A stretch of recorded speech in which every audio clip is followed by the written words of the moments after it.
Centre de formation Doctrine Christo ouvre ses formations à tous. Vous cherchez à découvrir la présence de Christ dans les Écritures, à raviver la foi qui sommeille en vous, tout comme les disciples sur le chemin d'Emmaüs l'ont vécu. Tel que relaté dans Luc 24h32, ce centre de formation, CF, a pour but de découvrir Christ dans les Écritures. Il est la parole, connaître Dieu, c'est connaître la doctrine de Dieu. C'est l'objectif de cette école. Elle n'est pas destinée à une élite particulière, mais à toutes et à tous qui veulent grandir dans la foi en Christ. Pour chaque âme passionnée par Dieu et sa parole. Notre vision est simple, mais puissante, rassembler l'Église autour des Écritures et former des disciples. Rejoignez-nous pour explorer la profondeur de la doctrine divine lors de nos cours les mercredis de 21h à 22h.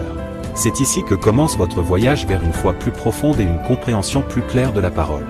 Nous sommes joignables au appel WhatsApp, plus 33 07 55 88 54 19, ou via notre site internet, www.doctricristo.com. Nos formations se font en ligne. Centre de formation Doctrine Christo, une école accessible à tous.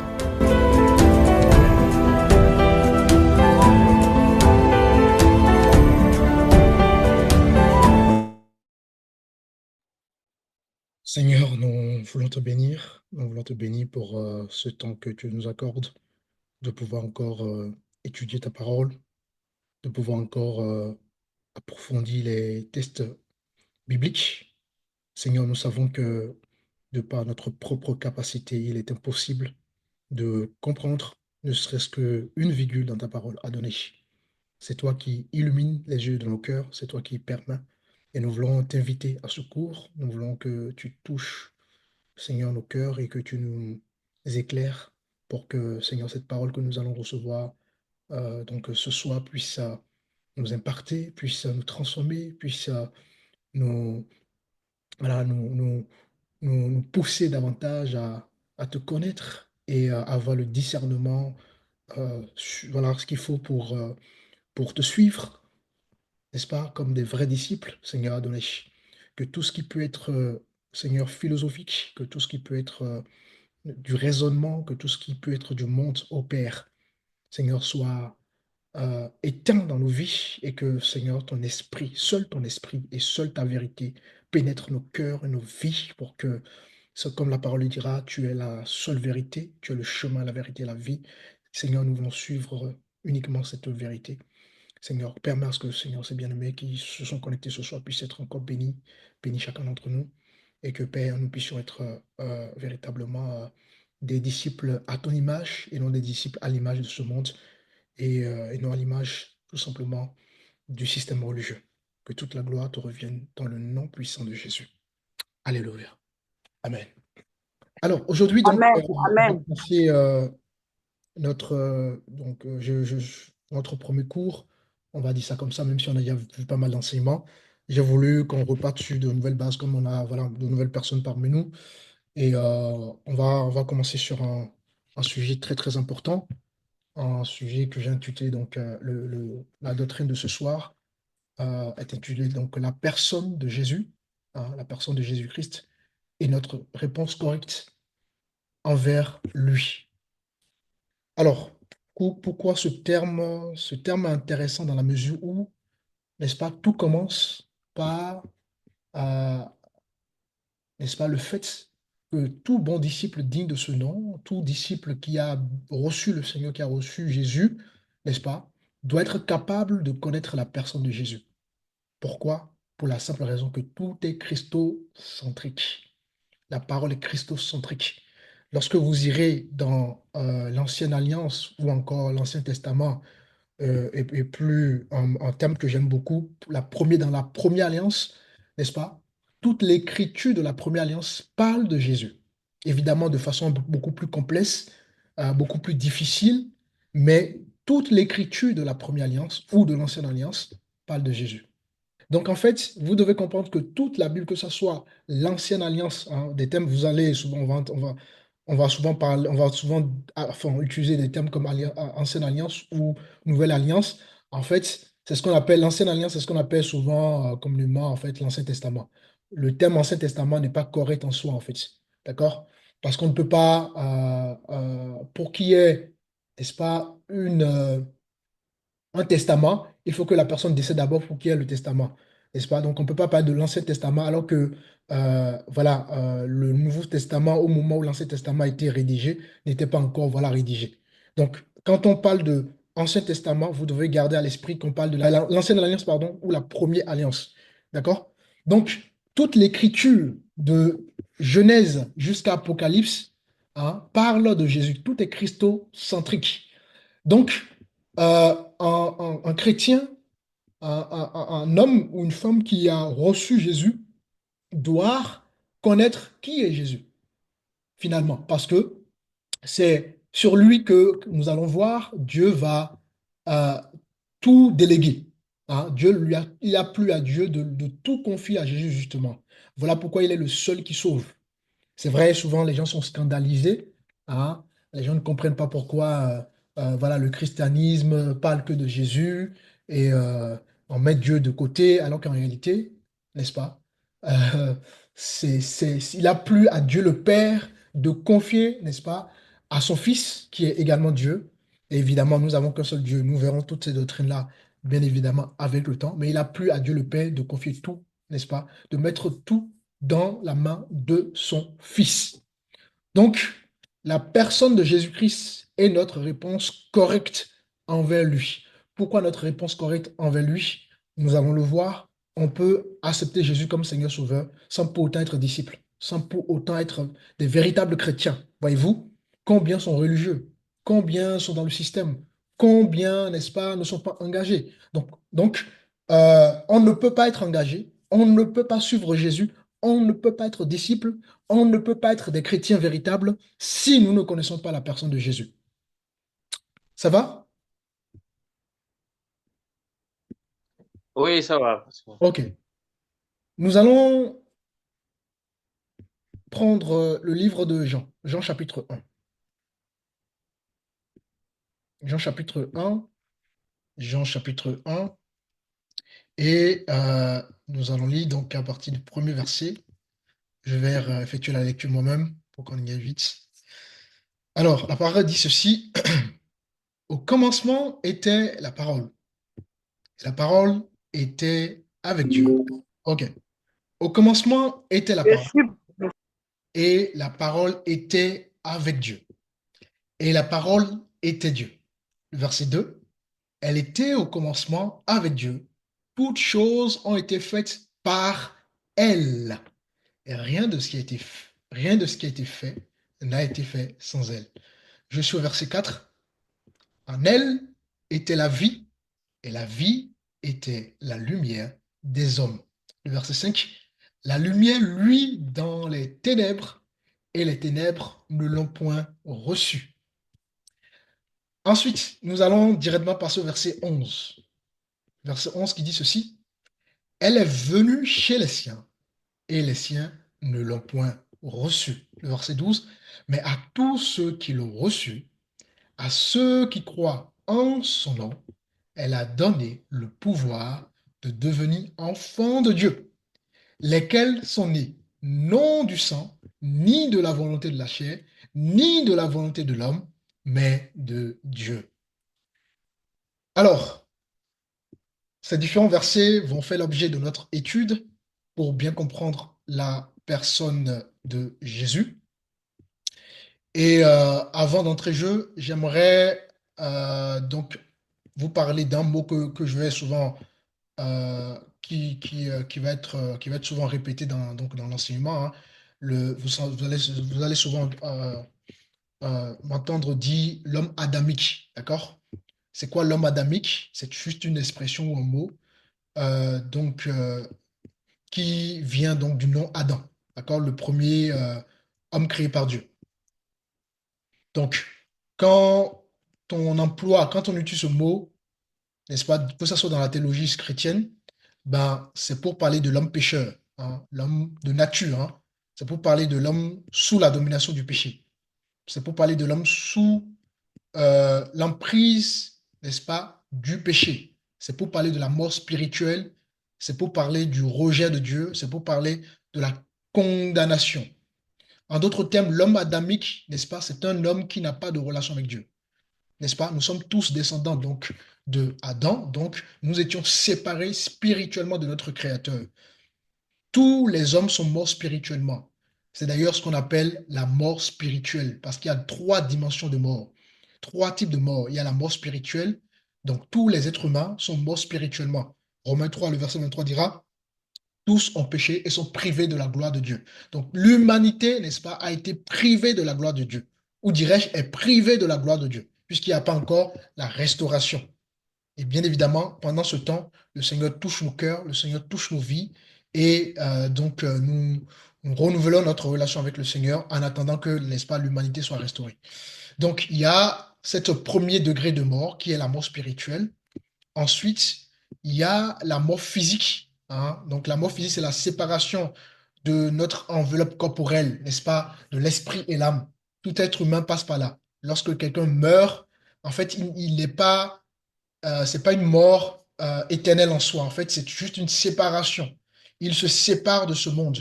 Donc, son enveloppe corporelle, n'est-ce pas, abandonne tout simplement son esprit et son âme. Et ensuite viendra la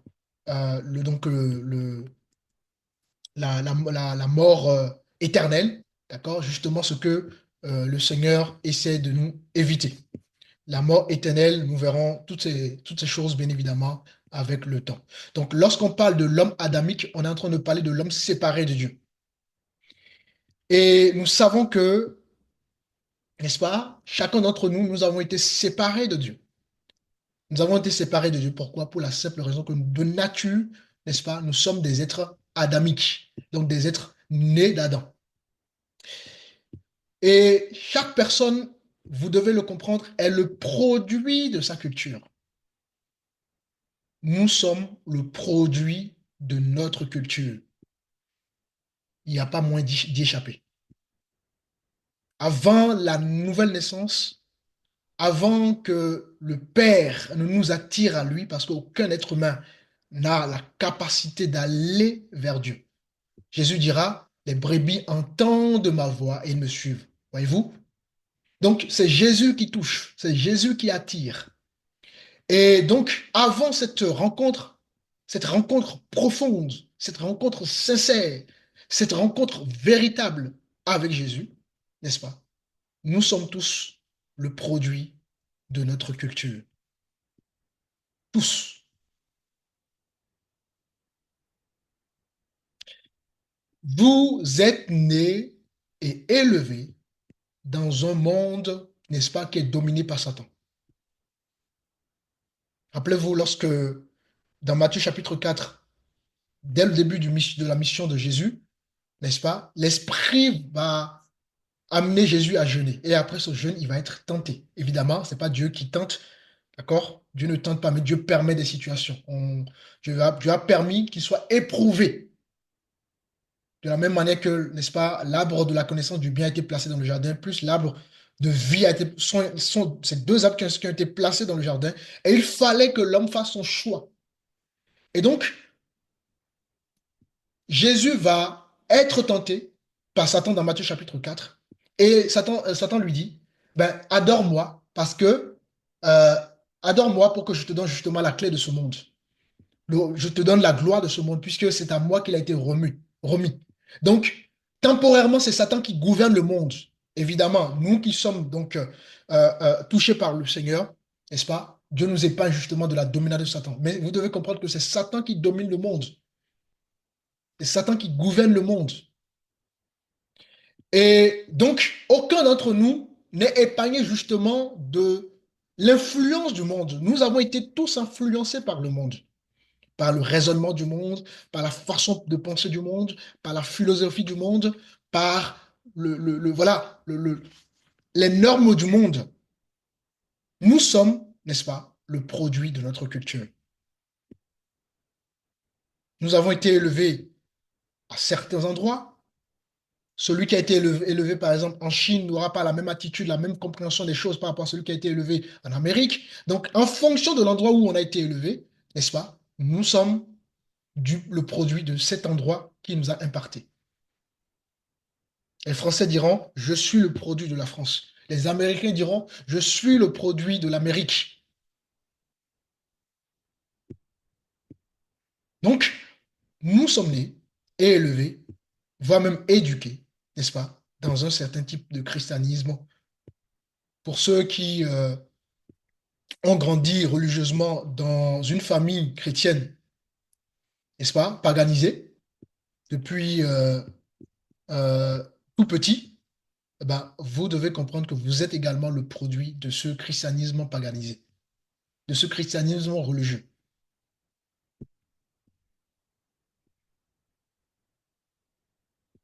Nous sommes le produit de quelque chose. Parce que tant qu'on ne comprend pas ça, on ne va pas accéder à la grâce. Tant qu'on ne comprend pas qu'il y a, il y a eu un formatage dans notre vie, dans notre être, l'homme est composé de trois triparties. L'homme est tripartie, n'est-ce pas? L'âme, l'esprit et le corps. Tant qu'on ne comprend pas qu'il y a eu une formation, n'est-ce pas, de notre culture, du milieu dans lequel nous avons grandi, voilà, du christianisme paganisé qu'on a peut-être fréquenté pour ceux qui ont connu le système religieux, tant qu'on ne comprend pas qu'on est le produit de ces choses-là, on ne pourra pas accéder à la grâce. C'est très important.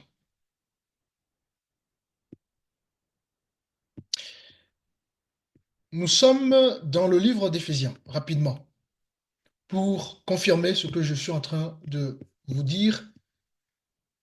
J'autorise rapidement une lecture, si quelqu'un peut prendre le livre d'Éphésiens chapitre 2, et nous allons lire à partir du verset 1er.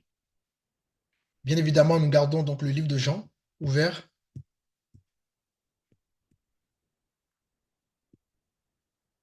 Éphésiens chapitre 2, verset 1er.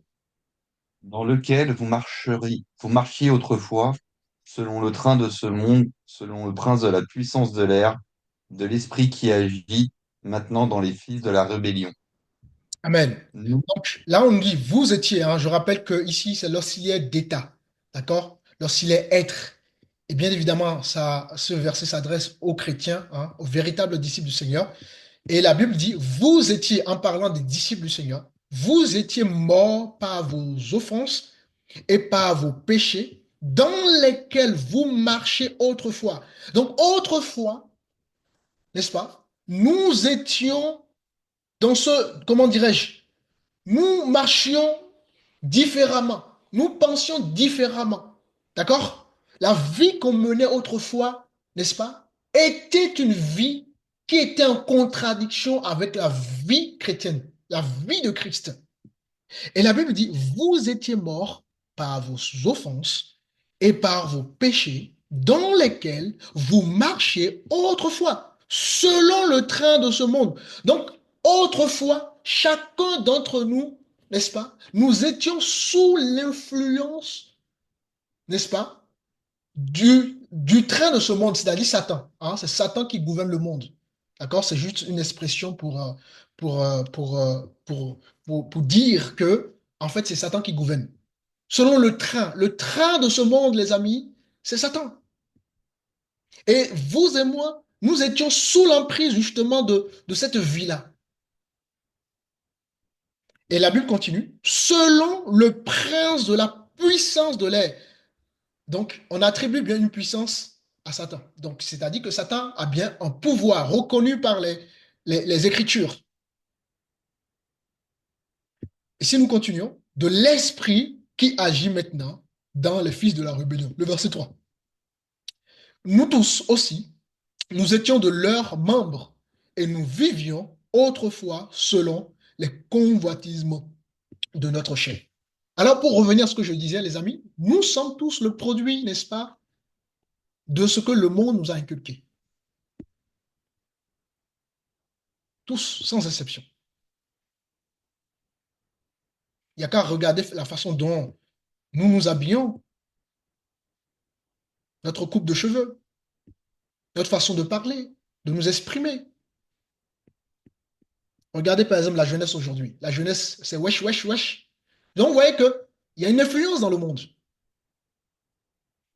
Vous vivez dans un milieu où il y a des gros mots, vous allez commencer par répéter des gros mots. Vous vivez dans un milieu où les gens ne vous encouragent pas à vous élever, n'est-ce pas? Vous n'allez pas évoluer. Évidemment, il y a des exceptions, il y a toujours des exceptions, hein, d'accord? Il ne faut jamais tout généraliser, il y a toujours des exceptions, mais qu'il y ait des exceptions ou pas, nous sommes tous le produit, n'est-ce pas, de notre société.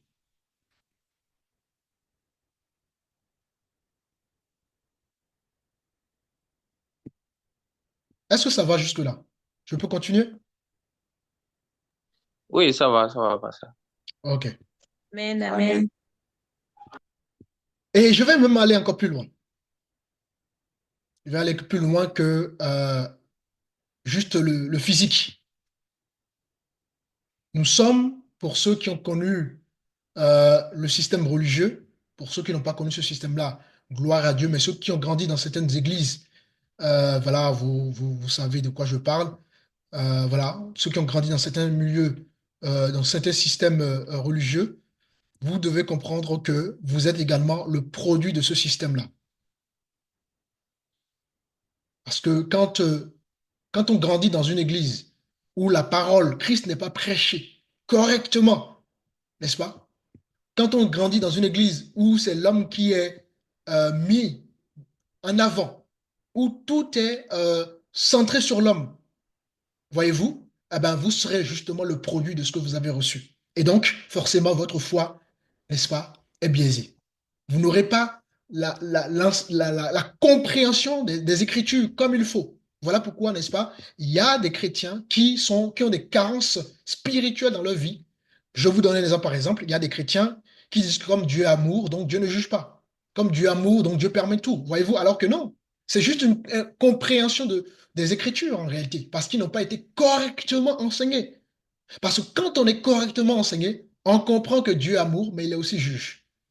Voyez-vous? Il est celui qui punit. Donc, Dieu est amour, mais c'est pas, cet amour ne tolère pas tout en réalité. Voyez-vous? Mais il faut grandir dans un christianisme qui est véritablement le prolongement de ce que les apôtres ont véritablement laissé pour avoir une bonne compréhension des textes et des écrits et bien évidemment une bonne compréhension de sa foi. Donc, quand on grandit dans un système paganisé, eh ben, on est également le produit de ce système-là. Le christianisme paganisé enseigne que tout ce qui est fait, tout ce qui est créé, ben, c'est fait pour l'homme. C'est-à-dire que Dieu a fait tout pour nous. Ah ben, quand vous dites à quelqu'un que Dieu a fait tout pour nous, eh ben, la personne a l'impression que Dieu lui est redevable. Alors que non, Dieu n'est pas redevable à lui-même. Quand on nous enseigne que Dieu a fait tout pour nous, ben, voilà, on va prendre Dieu comme le Père Noël. Seigneur, donne-moi ceci, donne-moi ceci, donne-moi ceci, donne-moi ceci, donne-moi ceci. C'est ça la vie de beaucoup de chrétiens. Parce que malheureusement, la personne de Jésus, hein, les amis, n'est pas quelque chose qui est donc enseigné, malheureusement, donc dans certains milieux. Alors, le début, la rencontre de Jésus, n'est-ce pas? Le début de notre foi, l'assise de notre foi, n'est-ce pas? Si nous voulons être ancrés dans la foi chrétienne, n'est-ce pas? Nous devons comprendre en réalité ces choses-là parce que tout est christocentrique. Et nous sommes d'ailleurs en train de voir ça, et nous allons voir que le monde est christocentrique. Tout est christocentrique. Absolument tout, les amis. Absolument tout. Alors, certainement, vous savez qu'aujourd'hui, les gens sont fiers euh, de, de mettre des sujets de prière sur le t-shirt.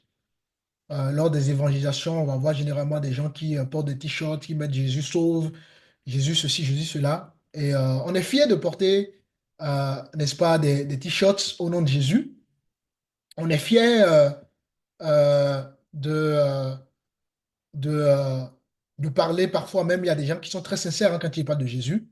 Mais quand on regarde, n'est-ce pas, en réalité, la vie de ces gens-là par rapport à ce que le Seigneur attend de nous comme disciples, on voit que c'est deux choses différentes. Voyez-vous? On voit que c'est deux choses différentes. Pourquoi? Parce que généralement, nous faisons des choses selon ce que nous avons reçu. Il y a des gens qui pensent que, bon, comme ils ont reçu Jésus une seule fois, ben, c'est fini. J'ai reçu Jésus une seule fois dans mon cœur, donc c'est fini. Non, ce n'est pas fini. Alors, cet enseignement ce soir va nous permettre donc de mettre, n'est-ce pas, à nu les mensonges qui sont si souvent crus. Et, évidemment, il va enlever également les clichés, hein, qui ne sont rien d'autre que des clichés qui n'ont aucun pouvoir pour nous sauver. Parce que oui, mes frères et sœurs, Dieu vous appelle à être des disciples et non des religieux, et non des adhérents. Des disciples, les amis. Dieu vous appelle à être des disciples et non des religieux. Nous allons parler du christianisme tel qu'il est révélé dans les Écritures et,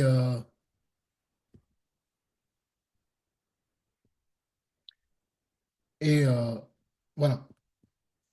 Alors, si vous faites, par exemple, un pas dehors, un pas en dehors de votre culture, vous décidez une seconde de mettre de côté votre culture, vous décidez une seconde de mettre de côté votre sagesse,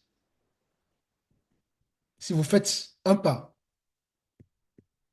dehors de votre époque et que vous regardez l'histoire du christianisme, les amis, vous verrez que le christianisme paganisé d'aujourd'hui, n'est-ce pas, ne se conforme pas justement au christianisme historique. Vous allez vous rendre compte que le christianisme paganisé d'aujourd'hui ne suit pas justement ce que les apôtres, n'est-ce pas, ont enseigné, ce que Jésus lui-même a enseigné. Vous verrez que c'est plutôt, n'est-ce pas, une perversion tordue, hein, du vrai évangile, de la vraie prédication, hein, de la parole de Dieu.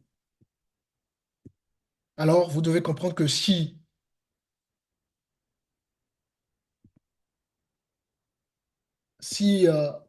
vous avez cette humilité euh, d'aller au-delà, n'est-ce pas, de vos limites, hein, vous allez vous rendre compte en réalité qu'il y a un problème. Parce que pour régler un problème, il faut diagnostiquer. Et c'est ce que justement cette doctrine va nous permettre. Il va nous permettre elle va nous permettre, pardon, de diagnostiquer, n'est-ce pas, ce qui ne va pas en réalité.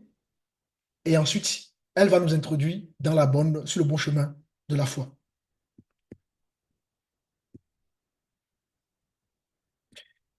Alors,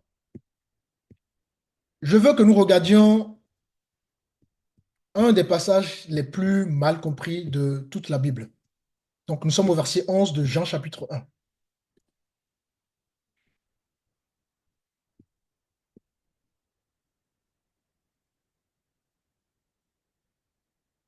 Alors, Jean chapitre 1, le verset 11, la Bible dit ceci. Elle est venue chez les siens et les siens l'ont point reçue. Elle est venue chez les siens et les siens, n'est-ce pas, l'ont point reçue. Maintenant, la première chose que je veux que vous voyez ici, hein, c'est que nous allons interpréter ce verset 11, n'est-ce pas, dans le contexte des 5 premiers versets. Et on reprend donc le verset 1. Le verset 1 dit ceci. Au commencement était la parole, et la parole était avec Dieu, et la parole était Dieu. Elle était au commencement avec Dieu. Toutes choses ont été faites par elle, et rien de ce qui a été fait n'a été fait sans elle. Le verset 4. En elle était la vie, et la vie était la lumière des hommes. Le verset 5. La lumière, lui, dans les ténèbres, et les ténèbres ne l'ont point reçue.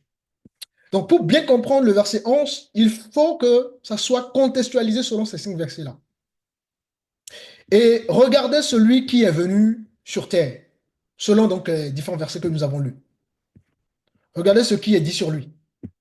Je vais vous partager rapidement euh, quelque chose sur votre écran.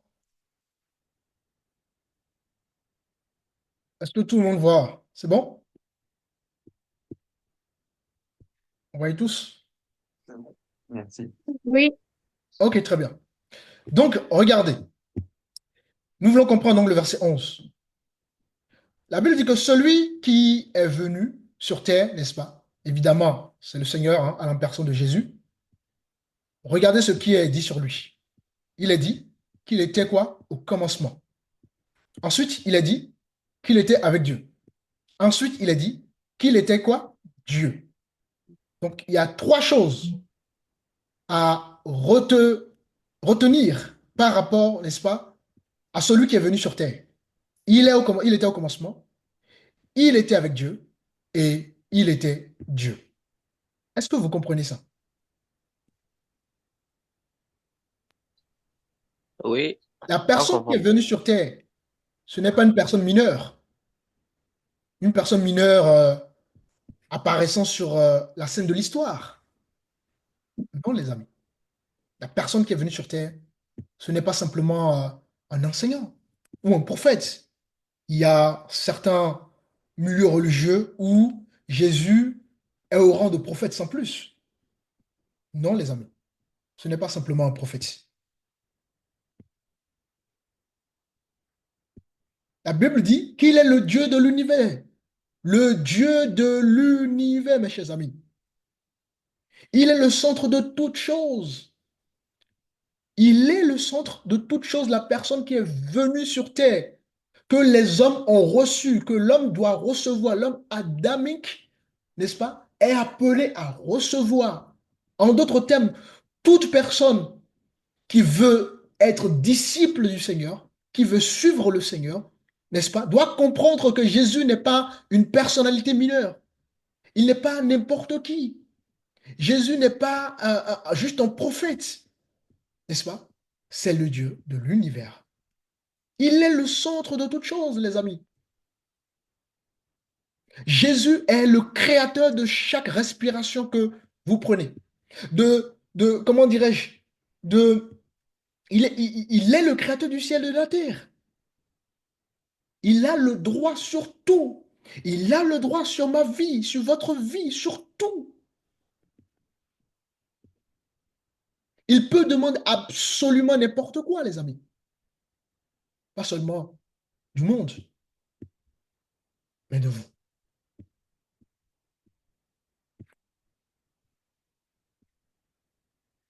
Dans le contexte de ces versets, on nous dit qu'il était au commencement, qu'il était avec Dieu et qu'il était Dieu. Waouh! Voilà qui est Jésus.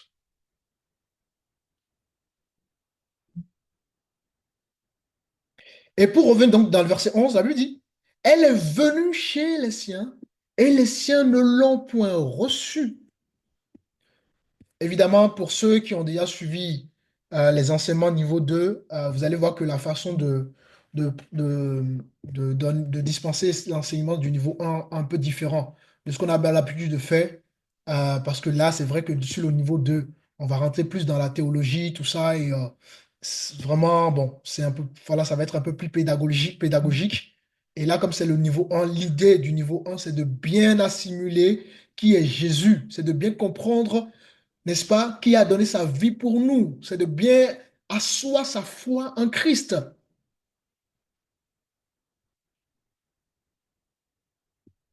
Alors, pour revenir à ce que je disais, dans le verset 11, elle est venue chez les siens, et les siens ne l'ont point reçue.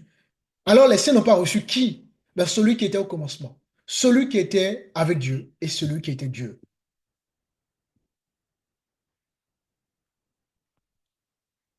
Alors, le contexte immédiat ici parle d'Israël, n'est-ce pas, qui a rejeté son propre Messie. Et rappelez-vous, le salut vient des Juifs. Dieu a d'abord choisi premièrement un peuple, donc le peuple juif, et ensuite, n'est-ce pas, l'alliance a été élargie aux autres nations.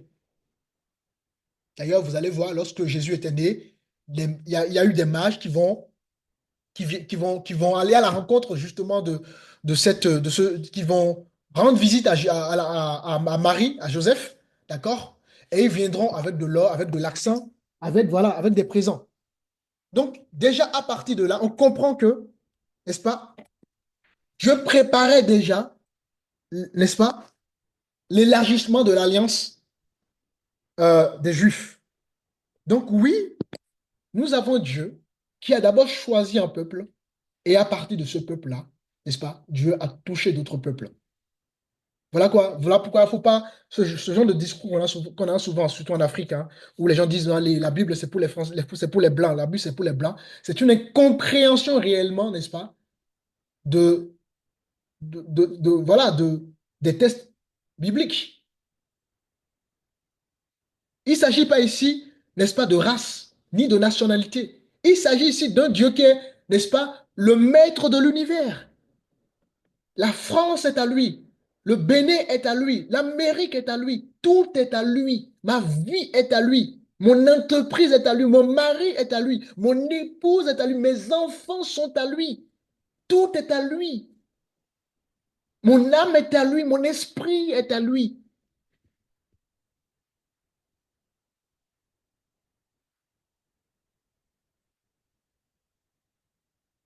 Donc, le premier contexte ici, la maison d'Israël va donc rejeter donc, leur propre Messie. Mais on peut on peut amener ça plus loin hein, que ça.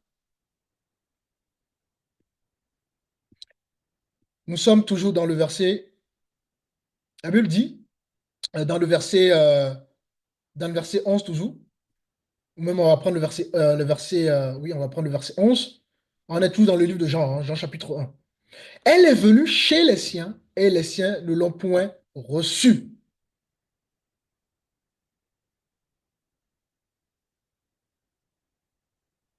Nous devons non seulement réaliser que tout était, que tout est, n'est-ce pas, à lui, que ce soit tout ce qui est bon, euh, tout ce qui est juste, tout ce qui est plaisant, tout ce qui est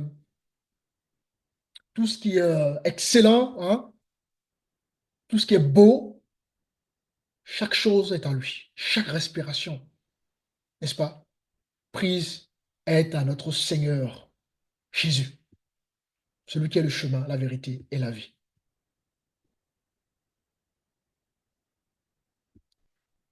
Vous savez, beaucoup de personnes demandent tant de choses, tant de droits, de privilèges, mais ne se rendent pas compte que chaque respiration que nous prenons est à ce Seigneur-là et à notre Seigneur Jésus-Christ. Chaque battement de notre cœur est à notre Seigneur. Elle est venue chez les siens et les siens ne l'ont point reçue. Ensuite, la Bible continue en disant ceci. Mais à tous ceux qui l'ont reçu, à ceux qui croient en son nom, elle a donné le pouvoir de devenir enfants de Dieu. Maintenant, nous allons nous intéresser sur le mot recevoir. Quand on a contextualisé celui qu'il faut recevoir, celui que les siens ont rejeté, donc Israël a rejeté premièrement, et ensuite que le monde rejette, que nous avons aussi nous-mêmes rejeté autrefois, n'est-ce pas? Quand on a compris qui il était dans sa plénitude, la Bible dit qu'il était au commencement, hein, qu'il était avec Dieu, et ensuite qu'il était Dieu. Quand on comprend, on a ces trois caractéristiques de qui est, de la personne de Jésus, et quand on rentre donc dans le verset suivant qui dit, mais tous ceux qui l'ont reçu, mais quand on arrive là, n'est-ce pas, on se dit, mais recevoir un Dieu qui était au commencement, un Dieu qui était avec Dieu, un Dieu qui est Dieu, celui à qui tout appartient, recevoir ce dernier, cela semble presque impossible, n'est-ce pas? Cela semble presque comme une absurdité, n'est-ce pas?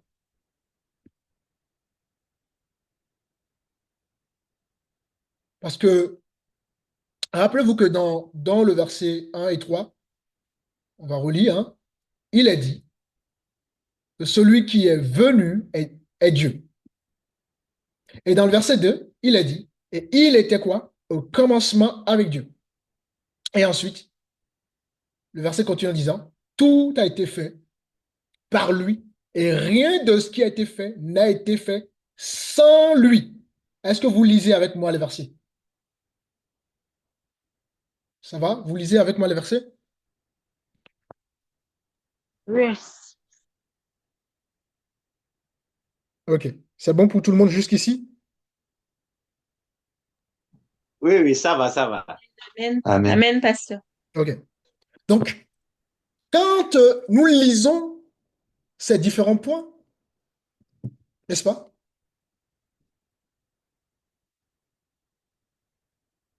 Qu'il était au commencement, qu'il était avec Dieu, et ensuite, la Bible dit que tout a été fait par lui et rien de ce qui a été fait n'a été fait sans lui. Et dans le verset 4, regardez ceci, il a dit, en lui était quoi? La vie. Donc, l'essence même de la vie. Et la Bible dit, et cette vie-là était la lumière des hommes. Waouh! Maintenant, les Écritures vous disent dans le verset 12 que vous allez le recevoir, que l'homme adamique doit le recevoir, ce grand Dieu. Il nous a dit de le recevoir. C'est comme par exemple, imaginez que vous essayez de mettre avec force tous les océans du monde dans un petit récipient. C'est presque impossible. C'est presque absurde. Voilà en réalité, n'est-ce pas, la puissance et la compréhension, n'est-ce pas, de la personne de Jésus. Voilà le Jésus que la Bible, Dieu nous invite à recevoir. La foi, ça va au-delà des mots. La foi, ça va au-delà de nos cultures, de nos coutumes, de nos habitudes, de nos philosophies, de nos raisonnements. La foi, ça va au-delà de tout ça, de tout ce qui est de la nature humaine, parce que l'homme n'est que chair et ses jours sont comptés.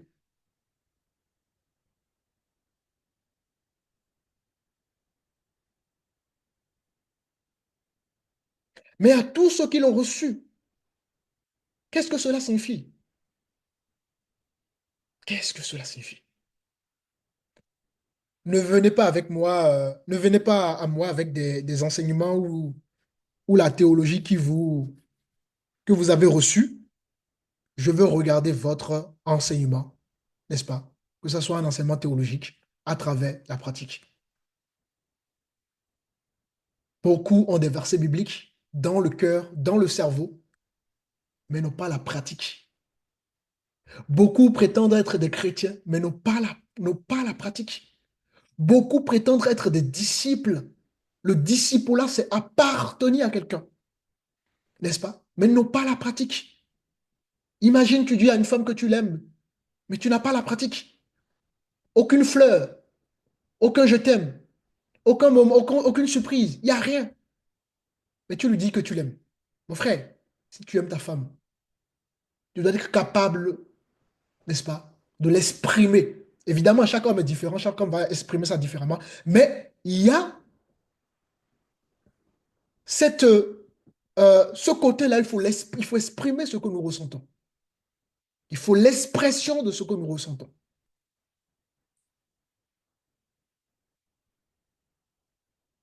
Le disciple-là, c'est une vie, les amis.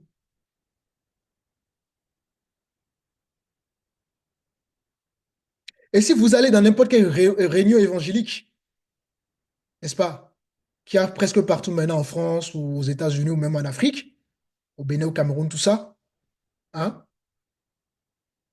Et si vous posez la question, n'est-ce pas, à un prédicateur, qu'est-ce que voudrait dire, n'est-ce pas, recevoir Jésus selon ce verset? Eh bien, je vous assure que le prédicateur vous dirait, il va vous raconter plusieurs histoires d'abord. Il va vous raconter plusieurs histoires. euh, Parce que il sait que vous êtes étranger justement à la marche avec Christ. Il sait que vous ne pouvez pas apprécier justement la vérité. Donc, il faut qu'il vous divertisse. Voilà pourquoi nous avons des évangélisations un peu sous forme de showcase, hein. Hein, c'est plus le show, hein. Voilà, c'est plus des karaokés, hein. C'est plus des boîtes de nuit, hein. Donc, il va vous divertir et ensuite, après avoir gagné votre confiance et toutes les autres choses pour manipuler vos émotions, alors il vous dira qui veut recevoir Jésus. C'est souvent ça à la fin. Qui veut recevoir Jésus pour être sauvé? Il n'explique pas, hein, en réalité, comment il faut recevoir ce Jésus-là. Mais il vous dira qui veut recevoir Jésus. Il va vous parler un peu du péché, mais pas trop, parce que le plus important pour lui, c'est de vous dire que Jésus va nettoyer vos péchés, que vos péchés seront enlevés. Il vous dira que Jésus peut vous donner tout ce dont votre cœur a toujours désiré. Voilà le christianisme d'aujourd'hui, les amis.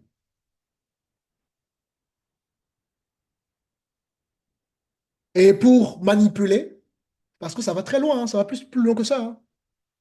On vous dira qui a le cœur brisé parmi vous. Jésus peut justement restaurer votre cœur. On vous dira, est-ce que vous voulez une nouvelle vie? Jésus est capable de vous donner une nouvelle vie. Voudrez-vous que tout change? Venez à Jésus. Voulez-vous que votre vie soit enlevée? Ben, venez à Jésus, hein. Et alors, si votre cœur est plus bas au moment où vous entendez justement ces, euh, ces propos qui ne sont même pas doctrinalement fondés, hein, que ce sont que des hérésies en réalité, ben, on vous dira de venir devant, pour compris pour vous, pour recevoir Jésus. Alors, on vous dira par la suite, répétez après moi cette prière, et là, ça commence, n'est-ce pas, la manipulation. Regardez ce que nous avons fait. Nous avons pris ce magnifique verset exposé de l'Écriture, exposé par l'Écriture, pardon, dans toute sa gloire et dans toute sa plénitude, et nous l'avons réduit à rien du tout.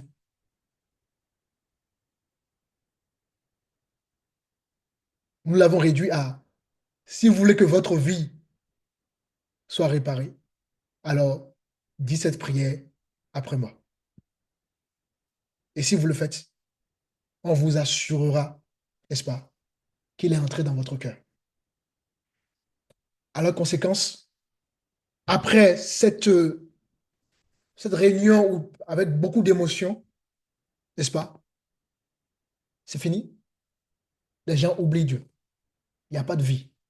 Il n'y a pas d'engagement. Il n'y a pas réellement la conversion.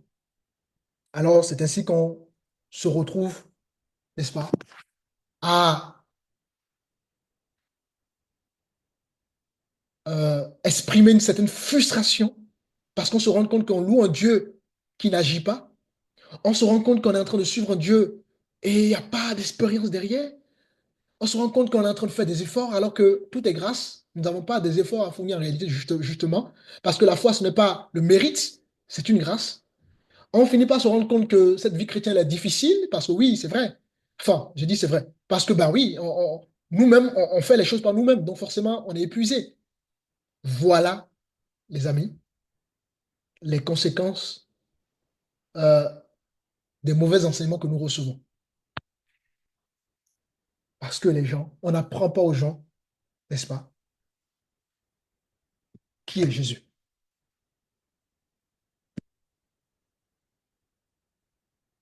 On n'apprend pas aux gens qui est Jésus. Ce n'est pas de l'évangélisation, les amis. Ce verset ne parle pas de ça. Et c'est la raison pour laquelle beaucoup de soi-disant chrétiens, n'est-ce pas, ont, je dirais, une forme de sainteté, de piété, mais ils renient tout simplement ce qui fait voilà, ce qui fait la puissance. Parce que l'évangile, elle ne consiste pas simplement en parole, mais c'est aussi une puissance. Elle nous libère. Elle nous libère de nos fardeaux. Elle nous libère, n'est-ce pas, de nos démons. Elle nous libère des liens familiaux. Elle nous libère de tout, de toutes les choses qui nous ont brisés. C'est ça la réalité de l'évangile. Beaucoup ont confessé Dieu, mais n'ont pas de vie qui s'allie justement à leur déclaration. Il y a beaucoup plus de religieux parce que tout simplement, ben, on n'a pas été touché. On ne nous a pas expliqué les choses. Et comme on a vu, nous n'avons l'homme adamique n'a aucun pouvoir sur le péché. Aucun.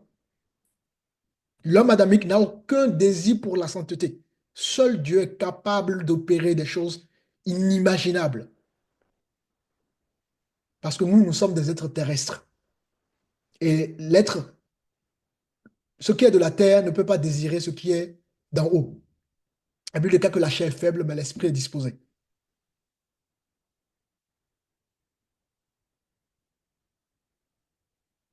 Maintenant, regardons le passage. Que signifie réellement recevoir? Hein? Il faut comprendre celui que nous recevons. Et celui que nous recevons, c'est bien évidemment la personne de Jésus-Christ. Alors, regardez celui dont les textes, n'est-ce pas, sont en train de parler. Venez avec moi, nous gardons justement le livre de Jean, chapitre 1, ouvert, et nous allons prendre le livre de Colossiens. Celui qui trouve Colossiens chapitre 1, le verset 16. Nous allons regarder celui dont il s'agit dans les différents versets que nous avons lus, hein, dans le chapitre 1 de Jean. Donc, voyons voir ce que la Bible dit de lui. Colossiens chapitre 1, le verset 16. Oui. Car en lui ont été créées toutes les choses qui sont dans les cieux et sur la terre, Mhm. les visibles et les invisibles, trône, dignité, domination, autorité, tout a été créé par lui et pour lui. Alléluia. Waouh. La version Louis II, hein, regardez, je vais vous lire une autre version, la version Parole de vie, qui dit ceci. En effet, c'est en lui que Dieu a tout créé dans les cieux et sur la terre, les choses qu'on voit et celles qu'on ne voit pas, les forces, les esprits qui ont autorité et pouvoir. Tout est créé, n'est-ce pas, par lui et pour lui. Je... Voyez-vous, les amis? Waouh! Et donc, à la lumière de ce verset de Colossiens chapitre 1, le verset 16, n'est-ce pas, nous découvrons du coup que tout tourne autour de Jésus. Tout tourne autour de lui.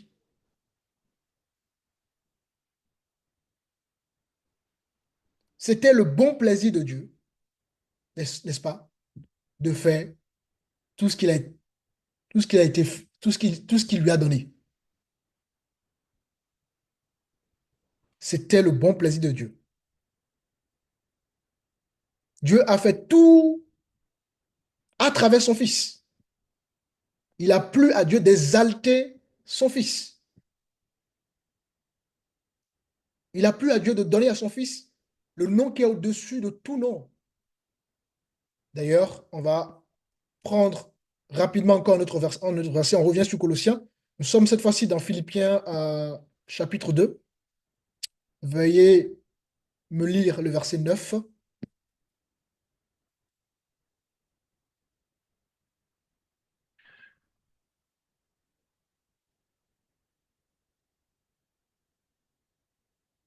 Philippiens chapitre 2, le verset 9.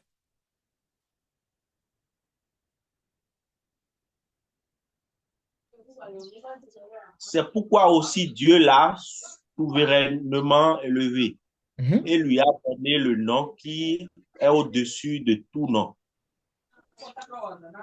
Je continue. C'est bon.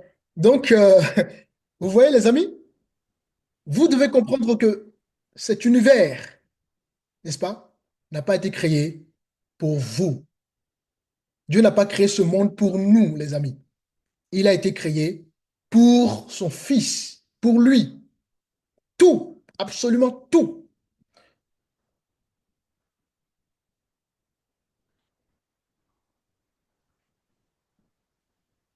En effet, car en lui ont été créées toutes les choses qui sont dans les cieux. Je suis dans le livre de euh,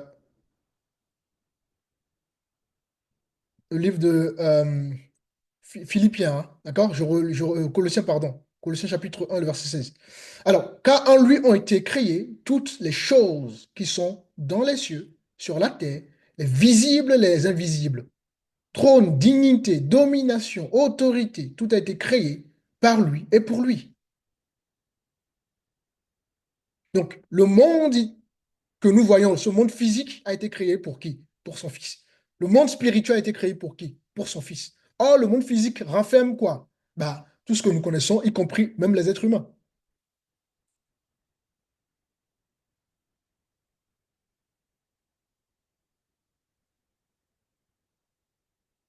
Absolument tout a été créé dans les cieux et sur la terre pour lui. Chaque étoile, chaque grain de sable, chaque goutte d'eau qui fonde le glacier, du glacier, tout a été créé pour le Seigneur. Cela a été créé en lui. Chaque ange a été créé pour lui et en lui.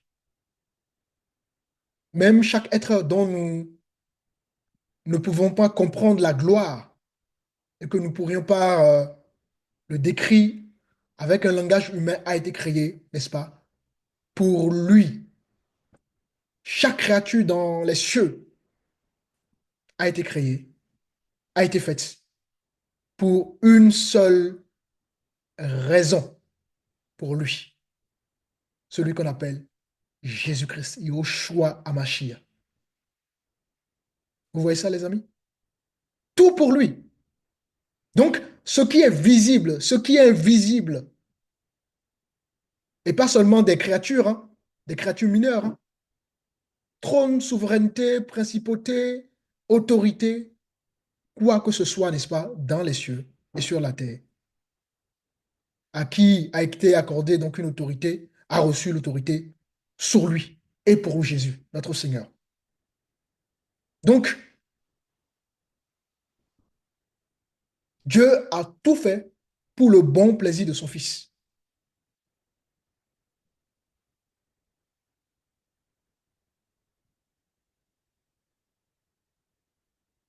Alors, ce que j'aimerais que vous puissiez voir ce soir, au travers justement de cet enseignement que nous avons commencé, c'est que le christianisme tel que c'est présenté dans notre époque, dans une époque où nous prenons tout à la légère, où les normes morales sont malheureusement à leur plus bas score, n'est-ce pas? Ce christianisme est malheureusement tordu. On a perverti l'évangile véritable. Parce que le véritable christianisme est centré sur qui? Sur Jésus. Or, le christianisme d'aujourd'hui est centré sur qui? Sur nous, sur l'homme. Or, nous venons de voir que, n'est-ce pas, tout a été fait pour qui? Pour la gloire de Jésus. En lui, par lui, pour lui. Ah, c'est fort ça.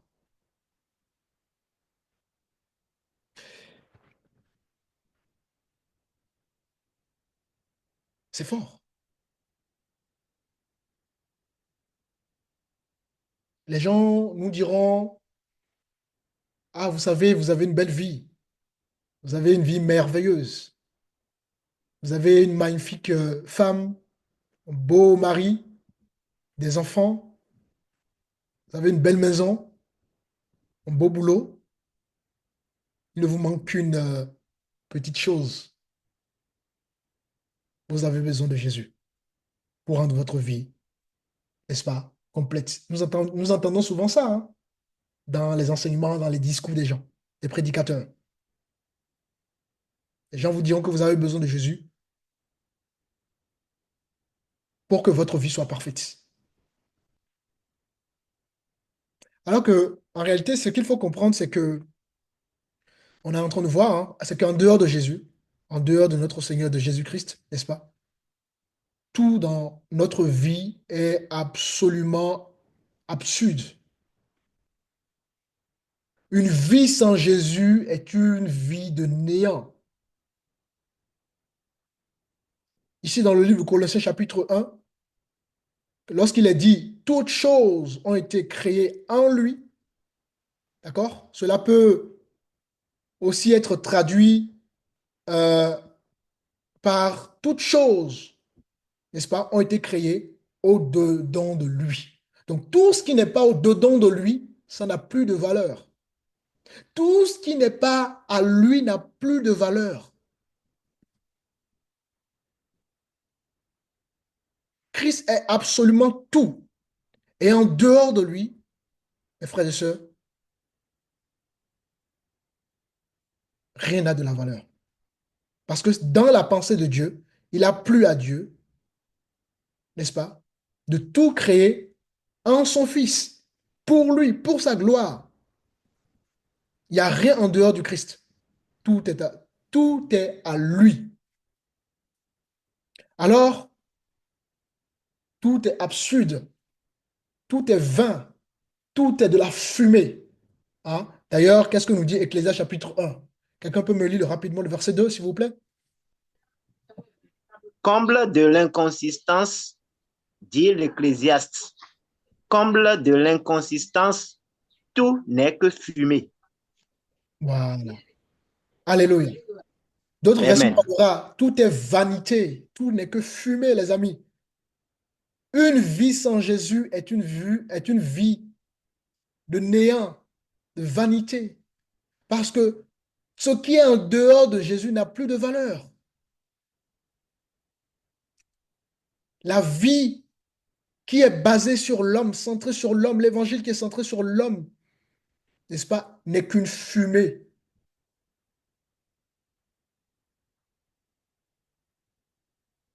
Parce que Dieu a créé les choses pour que ça soit en son Fils. Vanité des vanités, tout est vanité. Alors quand nous parlons, donc pour revenir donc au chapitre 12 de Jean chapitre 1, de recevoir, n'est-ce pas? Ben, vous devez comprendre que nous ne parlons pas de recevoir euh, un petit copain du quartier, comme souvent on traite Dieu comme un petit copain. Parce qu'il y a des chrétiens qui n'ont pas de respect pour Dieu. On ne parle pas d'un petit copain qui doit vous aider. Nous ne parlons pas de recevoir un ami. Nous ne parlons pas de recevoir un président ou un roi terrestre. Nous ne parlons pas non plus, n'est-ce pas, de vous. Parce que la Bible déclare qu'il était au commencement, qu'il était avec Dieu et qu'il était Dieu.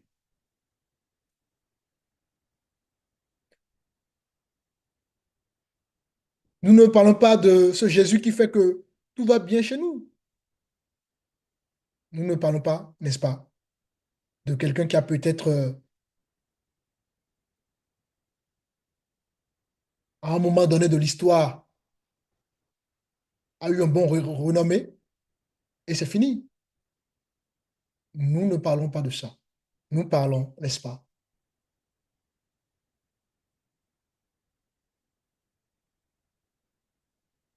d'un Jésus à qui il a plu à Dieu de tout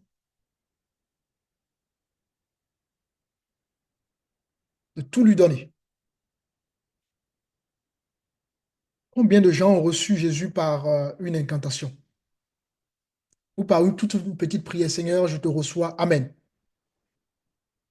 Donc, qu'est-ce que ça signifie recevoir Jésus? Et je veux que vous puissiez regarder, d'accord? La Bible dit qu'il est venu chez les siens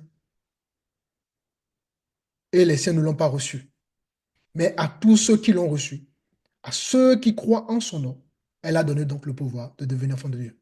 Donc nous voyons ici deux choses essentielles. Ils l'ont reçu et ils ont cru en son nom. Cela ne signifie pas qu'il faut simplement croire. Comme on invite les gens à croire dans le cœur. Non. Comme on dit aux gens qu'ils sont sauvés. Non.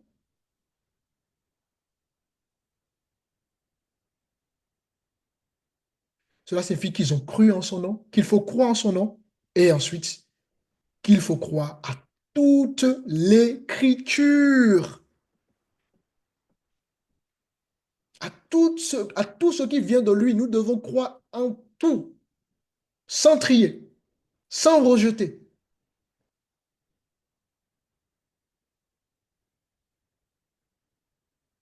Pas que Jésus est le sauveur pour nous sauver de l'enfer.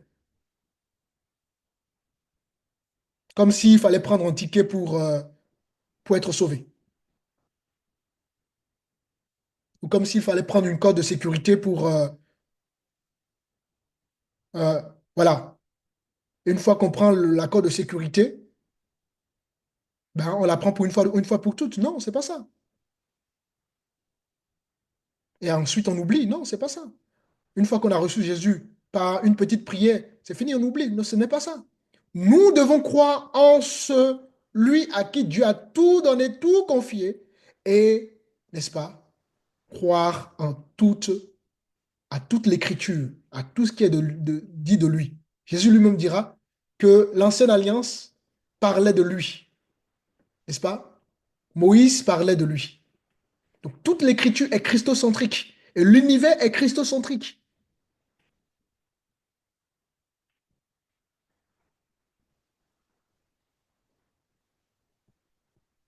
Ce n'est pas ça, les amis.